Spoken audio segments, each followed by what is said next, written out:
আসসালামু আলাইকুম। সদ্য প্রয়াত সাবেক প্রধানমন্ত্রী বেগম খালেদা জিয়ার প্রতি দেশের কোটি কোটি মানুষের যে অকণ্ঠ শ্রদ্ধা নিবেদন দলমতের ঊর্ধ্বে উঠে তা তো আমরা প্রত্যক্ষ করলামই। পাশাপাশি তার প্রতি শেষ শ্রদ্ধা নিবেদনের জন্য ছুটে এসেছিলেন আমাদের পার্শ্ববর্তী বিভিন্ন রাষ্ট্রের সরকারি উচ্চ প্রতিনিধিরা। আমরা জানি তার মধ্যে ছিলেন ভারতের পররাষ্ট্রমন্ত্রী, নেপাল, শ্রীলঙ্কা, ভুটানের পররাষ্ট্রমন্ত্রী, শ্রীলঙ্কার মালদ্বীপের প্রেসিডেন্টের বিশেষ দূত, পাকিস্তানের পার্লামেন্টের স্পিকার। তো যারা এসেছিলেন খুব স্বাভাবিকভাবেই একটা বিশেষ দৃষ্টি ছিল দুইজন ব্যক্তির প্রতি, ভারতের পররাষ্ট্রমন্ত্রী জয়শঙ্কর এবং ইসলামাবাদ বা পাকিস্তানের পার্লামেন্টের স্পিকার আয়াজ সাদিকের দিকে। কূটনৈতিক মহল থেকে শুরু করে রাজনৈতিক বিশ্লেষক, সাধারণ মানুষের অনেকেরই এই এমন দৃষ্টি ছিল। তো তারা খালেদা জিয়ার জানাজার আগেই তারেক রহমানের সঙ্গে আলাদা আলাদা সৌজন্য সাক্ষাৎ করলেন, স্বল্প পরিসরে বৈঠক করলেন। সেই বৈঠকে ভারত পাকিস্তান যার যার অবস্থান থেকে বাংলাদেশের সঙ্গে আগামীতে সম্পর্ক আরও গভীর করার বিষয়ে কথা বলেছেন। এর বাইরে কি কথা হয়েছে, আদৌ হয়েছে কিনা আমরা জানি না। তবে তাদের সঙ্গে আবার আলাদা আলাদা বৈঠক করেছেন আমাদের পররাষ্ট্র উপদেষ্টা, আমাদের নিরাপত্তা উপদেষ্টা, আইন উপদেষ্টা। তারা হয়তো সৌজন্য সাক্ষাৎই করেছেন। তবে ভারতের পররাষ্ট্রমন্ত্রীর সাথে যেহেতু আমাদের নিরাপত্তা উপদেষ্টা কথা বলেছেন, আইন উপদেষ্টা কথা বলেছেন, একটু বিশেষ কিছু আলোচনা হওয়ারই কথা বাস্তবতার জায়গা থেকে। আদৌ হয়েছে কিনা আমরা জানি না, তবে অনুমান করতে পারি। তবে সবকিছু ছাপিয়ে যে চমকটি দেখা গেল ভারতের পররাষ্ট্রমন্ত্রী জয়শঙ্কর এবং পাকিস্তানের পার্লামেন্টের স্পিকার আয়াজ সাদিকের মধ্যে যে সৌজন্য সাক্ষাৎ ঘটে গেল, এবং সেটি তো হওয়ারই কথা। বিষয়টি হচ্ছে যে জাতীয় সংসদ ভবনের দক্ষিণ ব্লকে যে কক্ষটি বিদেশি অতিথিদের জন্য বরাদ্দ করা হয়েছিল, রাখা হয়েছিল, সেখানে হঠাৎ করে দেখা গেল যে ভারতের পররাষ্ট্রমন্ত্রী জয়শঙ্কর তিনি নিজ থেকে উঠে দাঁড়িয়ে পাকিস্তানের পার্লামেন্টারি স্পিকারের দিকে এগিয়ে যান, আয়াজ সাদিকের সঙ্গে করমর্দন করেন, কুশল বিনিময় করেন, কিছুটা হাস্যজ্জ্বল হয়ে ওঠেন।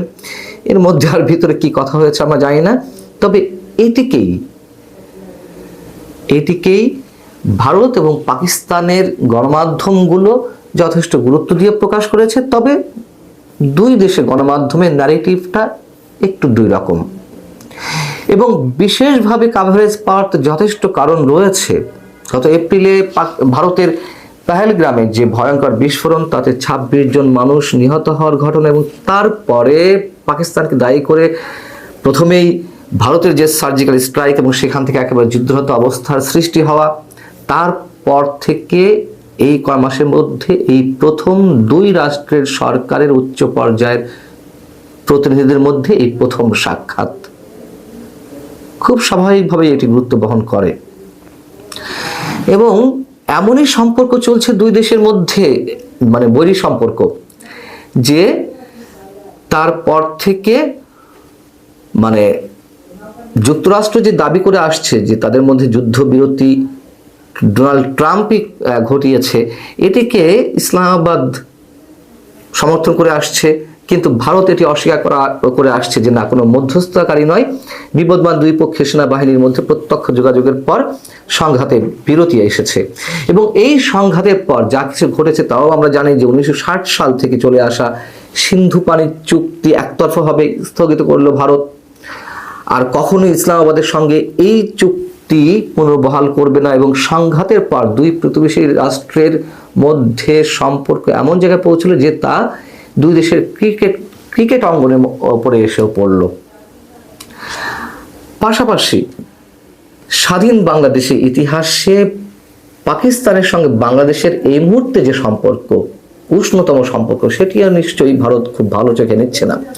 এখন জয়শঙ্কর এবং আয়াজ সাদিকের মধ্যকার যে সৌজন্য সাক্ষাৎ, সেটিকে কেন্দ্র করে পাকিস্তানের গণমাধ্যমগুলো কি বলছে? এমনিতেই তো তাদের আশাকে কেন্দ্র করে বাংলাদেশকে উপলক্ষ করে ভূ রাজনীতিতে কোনো মোড় নিতে যাচ্ছে কিনা, এমন আলোচনা তো আমাদের মধ্যে আছেই কম বেশি।